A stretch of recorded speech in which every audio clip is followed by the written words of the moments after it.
Titan stopped moving before Ezra heard anything. That was what made it real. The dog's front paw lifted mid-stride and held there, suspended, while his eyes fixed on something further up the slope that Ezra couldn't see yet. Not a growl, not a bark. Just stillness, the kind that meant the dog had already made a decision and was waiting for Ezra to catch up. Ezra stopped beside him. His breath came slow and even, habit more than calm, and he let his eyes follow the line of Titan's gaze up through the lodgepole pines toward the ridge where the trees thinned and the granite took over. The light had that particular flatness that came with high-altitude overcast, the kind that removed shadows and made distances unreliable. He saw it then. Not what he expected, which out here, after 13 miles of unmarked terrain and 2 days without seeing a road, he would have said was nothing. A structure, low, dark-timbered, set back against a granite outcropping, like it had grown there over decades. Blended the way only old construction blended, when the wood had finally surrendered its color to the elements and become part of the landscape, instead of something placed on top of it. His first thought was shelter. His second thought was wrong. Structures didn't end up here by accident. Ezra Doss had been moving through the Sawtooth Range for 6 weeks. Nobody knew that except Titan, and Titan didn't tell anyone anything. That was one of the things Ezra valued most about him, that and the fact that the dog had never once looked at him like he needed fixing. He had been a Navy SEAL for 19 years, made team leader, done things he wasn't allowed to discuss, and things he couldn't discuss even if the classification had lifted. 2 deployments to places that didn't officially happen. Decisions made in seconds that took years to settle into, if they settled at all. Then, on a Tuesday in November 8 months ago, he had driven to a parking structure in Boise, sat in the cab of his truck for 4 hours with the engine running, and driven out again with no plan and no destination. The phone went onto the seat. The key to his storage unit went on the dashboard. He left everything except the pack he had loaded 3 days earlier, when he first understood what he was going to do, and the dog asleep in the back, one ear raised in question when the truck finally moved. He had not planned to be found again. Titan was a military working dog. 9 years of service, 2 overseas deployments, certified bomb detection, retired from active duty the same month as Ezra. The coincidence, if it was one, had not been lost on either of them. The handlers at the kennel had noted him as drive dominant in the file. What they meant was that Titan did not stop working because someone told him to. He redirected. He found another direction and moved toward it with the same focused intensity he'd brought to everything before. Out here in the mountains, with no assignment and no structure. That quality had become something Ezra depended on in ways he hadn't expected. He looked at the dog again. Titan hadn't moved, ears forward, body angled toward the structure, tail low and still. Not frightened, assessing. "What is it?" Ezra said quietly. Titan didn't answer in words. He never did. But his weight shifted to his back legs in the way Ezra had learned to read as weight. Ezra waited.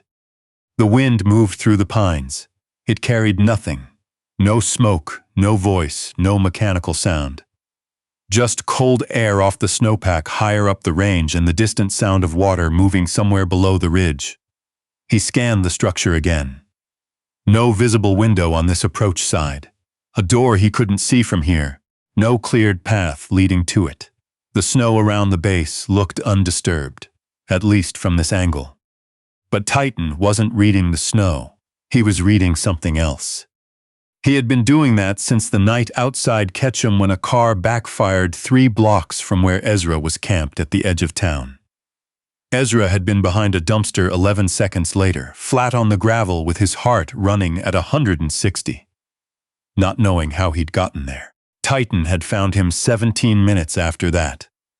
The dog had pressed his full weight against Ezra's side and stayed there, unmoving, until the shaking stopped and the breathing came back, and the gravel under Ezra's hands became just gravel again. instead of a surface he might need to push off of. After that night, Ezra had stopped trying to lead. "Your call," he said.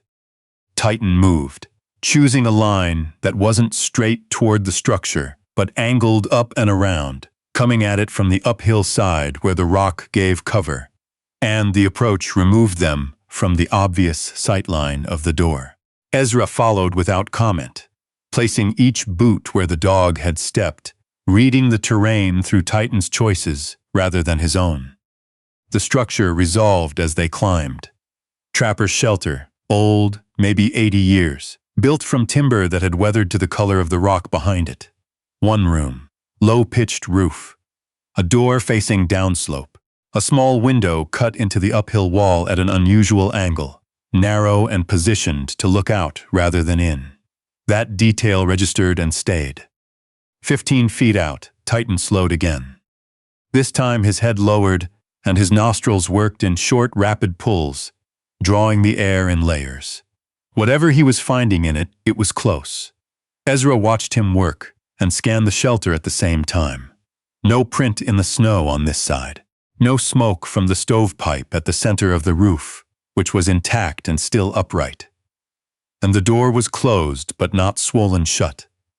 The way abandoned wood got after a season of freeze and thaw, and the window, when he looked at it directly, didn't have the frost film that came from years of unheated glass. Someone had been here. Not this week, but not years ago either.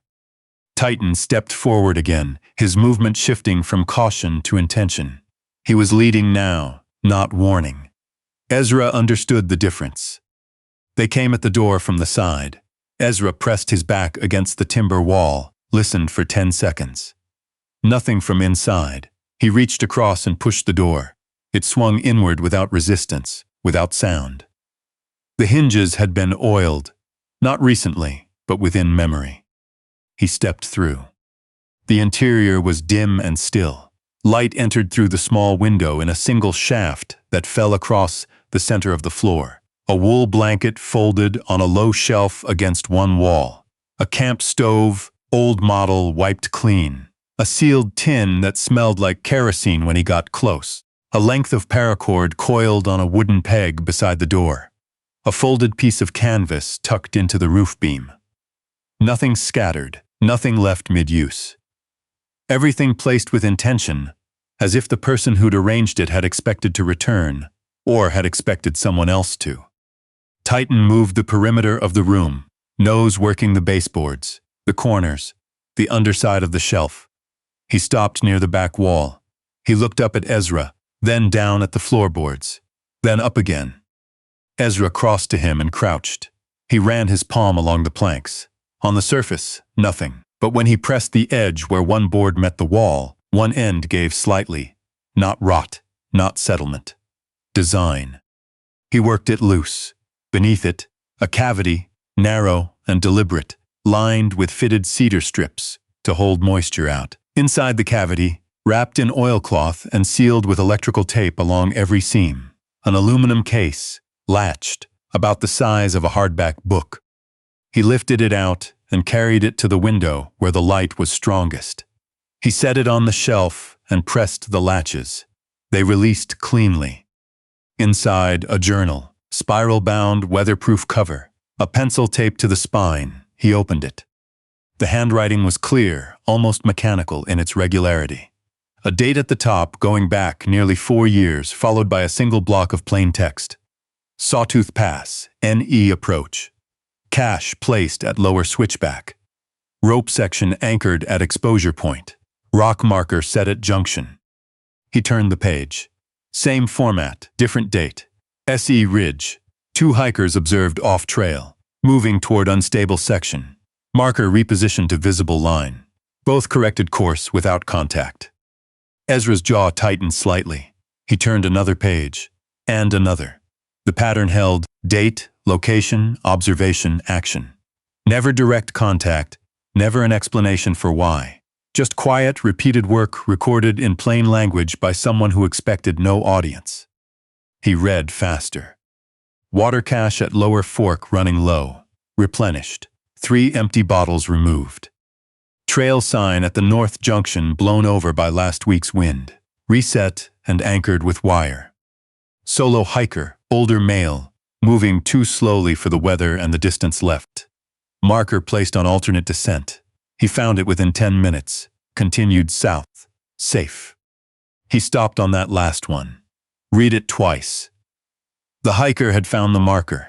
He had adjusted his route. He had gone home safely. And the person who'd placed the marker had watched the whole thing happen from somewhere above, and then written it down, and then done nothing else.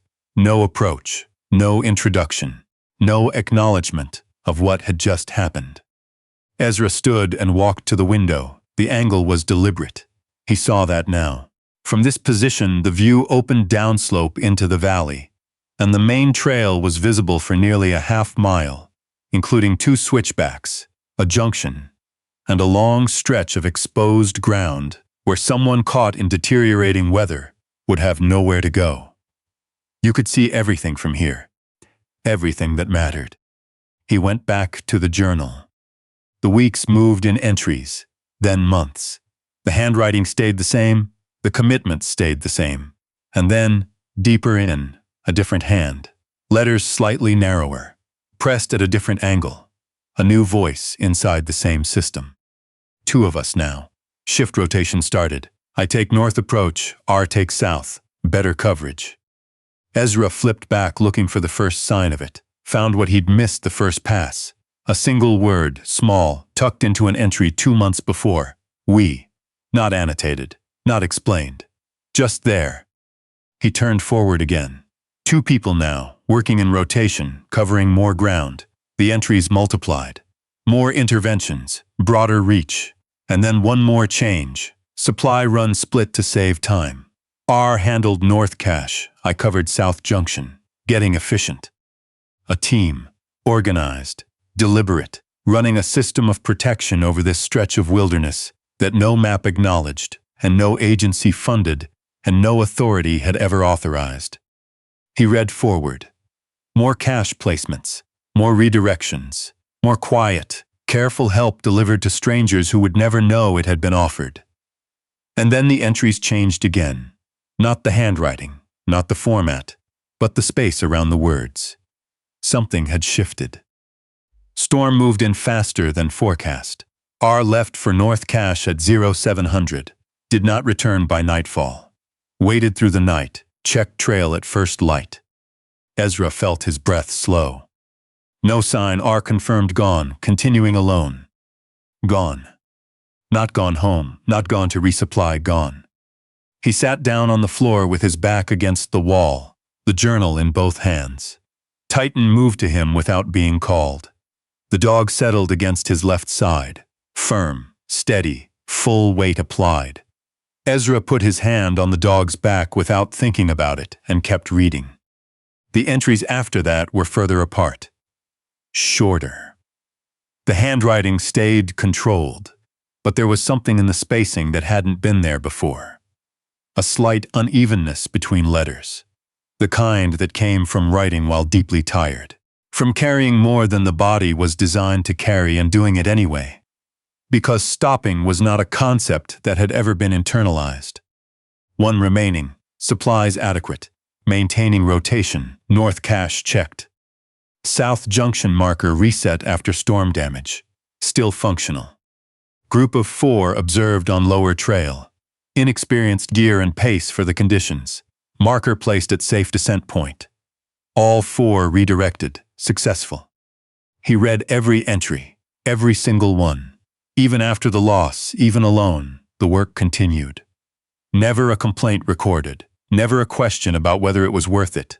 Just the date, the observation, the action, the result. Then the second to last page. Knee won't hold the South Cache descent anymore. Modified approach. Shorter route. Same coverage. Takes longer, but the cache is still getting serviced. Still manageable. Ezra closed his eyes for a moment. Still manageable. He had said those exact words in debriefs, in medical reviews, in conversations with commanding officers who were looking for a reason to pull him. He knew what they meant and what they didn't mean. They meant, I am not stopping. They also meant, I am very close to the edge of what I can ask of myself. He opened his eyes, turned to the last written page. The handwriting here was different in a specific way. Same person, but the pen had been pressed harder into the paper, as if maintaining the evenness of the letters had required effort that earlier pages hadn't demanded. It was the handwriting of someone writing carefully, because they understood this might be the last thing they wrote. If you found this, you already followed a line nobody marked for you. That means you're the kind of person who looks. Ezra read the sentence again. We built this because the mountain is honest, and most people who come to it aren't prepared for that honesty. The gap costs lives, not dramatic ones, not the ones anyone hears about, just quiet ones. People who took the wrong fork, who didn't turn around in time, who ran out of water a mile from where we'd already left water for them. We were the bridge between what the mountain is and what people expect it to be. Nobody asked us to. Nobody knew we were doing it. That was the point. The moment you ask for credit, you've changed what you're doing. We're not here anymore. Both of us are gone now in different ways. And I'm writing this because the caches are still in place and the markers are still where we put them. And the mountain doesn't know we've stopped. It'll keep asking the same things of people, whether we're watching or not. It doesn't need to be you. But if you're the kind of person who looks, you already know. The journal ended there. Ezra sat with it in his hands and didn't move. The light through the window had shifted while he'd been reading. More than an hour had passed. Titan's breathing was slow and steady beside him. That particular rhythm the dog had when something had resolved. Ezra looked at him. Titan looked back. He thought about the mission that had ended his career. Not the official version, which had been brief and clean and free of names. The real version which he carried internally and had never written down. A decision made in 4 seconds in a place with no good options. The right call by any training standard he knew. The wrong outcome anyway, because outcomes and decisions were not the same thing, and the distinction had taken everything from him. The career, the identity, the sense of any purpose remaining when the structure that had held him was removed. He had thought, driving out of Boise, that what he was doing was leaving. Stepping off the map. Becoming unreachable so that nothing else could be required of him. What he'd actually done was walk into this valley, in this range, and find a shelter where someone had spent 4 years doing exactly what he had done for 19 years. Watching, assessing, protecting. Except without the uniform, without the orders, without any of the scaffolding he had believed was the thing that made the work real. The work was the thing that made the work real. He closed the journal, wrapped it back in the oilcloth, sealed the case, and replaced it in the cavity under the floorboard. He pressed the board back into place until it sat flush with the rest. Stood up. He pulled his own notebook from the top pocket of his pack. He'd kept one since his first deployment, a habit that had outlasted everything else, and opened it to a clean page. He wrote from memory. Every cache location from the journal, every marker description, every approach note, every junction detail he could reconstruct. His handwriting was smaller and harder than the journal's, but the information transferred clean. When he finished, he had 2 full pages of notes and a working map of the system as he understood it. Then he pulled on his pack and walked to the window one last time. Below, on the main trail, a couple was working their way toward the junction. Moving steadily, talking between themselves, the kind of pace that looked confident from up here, but was slightly too fast for the exposure that came after the second switchback, if the weather shifted. He watched them reach the split in the trail. The man slowed. The woman pointed left, toward the fork that looked easier. That felt easier. That was not easier. And then, right at the base of the left fork, a flat stone caught the afternoon light at an angle that no naturally placed stone would have held. The man saw it. He crouched, looked at it, looked at the right fork, looked back at the stone. Something in the way it was positioned, deliberate, specific, made him pause. They took the right fork. Ezra let out a breath he hadn't known he was holding. The system still worked. The markers were still in place, still doing what they'd been placed to do. They just needed someone to maintain them, to check the caches, to reset the ones the storms moved, to keep the bridge standing between what the mountain was and what people expected it to be. He walked to the door and stepped outside. Titan was already there, facing downslope, body angled toward the trail below, with the same alert stillness he'd had coming in. The cold air came back in full force, sharp and clean and honest, and Ezra pulled it in slowly. He reached into the side pocket of his pack. He always carried a length of bright orange paracord, had carried one since his first deployment. One of those habits with no clear origin that persisted because the body understood things the mind hadn't fully articulated yet. He walked the 20 feet to the junction marker, crouched beside it, and studied the placement. The stone had drifted slightly from its original angle. Winter, or frost heave, or just time doing what time did. He reset it, pressed it into the soil, stepped back and checked the sightline from the trail approach. Visible enough, if you knew to look. Then he tied the paracord around a branch stub 3 feet up the nearest tree. Small, unobtrusive, meaningful, only if you already knew the system. He had read about this marker in the journal. Second junction, north approach. Someone had put it here once. He was putting it back. He stood and looked up the trail toward the north section of the range. 2 caches mentioned in the journal that he hadn't located yet. One was probably intact. The other, near the exposed ridge below the snowline, had not been serviced in whatever time had passed since the last entry. He would find both before dark.